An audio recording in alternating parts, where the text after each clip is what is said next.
अनि त्यसपछि अब हामी जुम्ले छोरी भइसकेपछि अब मलाई चाहिँ पशुपतिनाथको गुजेश्वरीको मन्दिरमा भनौँ अब त्यहाँ अब किनभने त्यहाँ चढाइएको थियो क्या। अब जुन चढाइन्छ नि हजुरहरूलाई थाहा होला नि त। अब म त्यहाँ चाहिँ बलिको रूपमा बलि जस्तै गरेर मलाई चाहिँ बच्चालाई चढाइएको थियो क्या त्यहाँभित्र। त्यहाँ एउटा चढाइएको थियो क्या।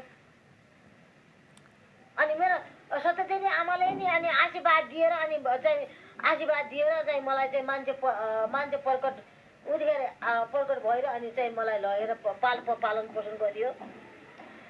विभिन्न ठाउँमा लियो मलाई।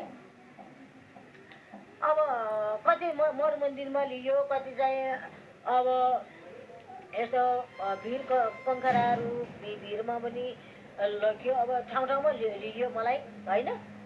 म त अब मलाई त के थाहा है, म त खाना पाए भइगयो भोक लागेपछि, होइन भने मलाई खेल्न पाए भइगयो। मलाई अरू केही छुट्टै छैन मलाई, छुट्टै छैन मलाई। ल बालबालिकालाई के थाहा हुन्छ ल भन्नु तपाईँहरू। अब भनेपछि आज त्यही गरेर मलाई चाहिँ म चाहिँ उभको। अनि त्यतैबाट अब के भयो। अब बन्धनमा बाँधियो। अब बन्धनमा बाँधिसकेपछि अब माछा मासु नखाने अब त्यो पनि अब खुवाए राक्षसहरूले होइन। यिनी कंसले खुवाए मलाई। अब खाने नखाने खुवाए यिनीहरूले मलाई होइन। खुवाएपछि मेरो शक्ति हिँड्दै गयो। हिँड्दै गएपछि अनि त्यसपछि सबै कुरा समस्या आयो क्या। समस्या आयो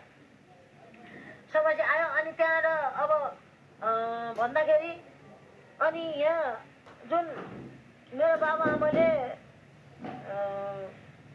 भन्छ मलाई अब पटक पैसाहरू पटक अब खाने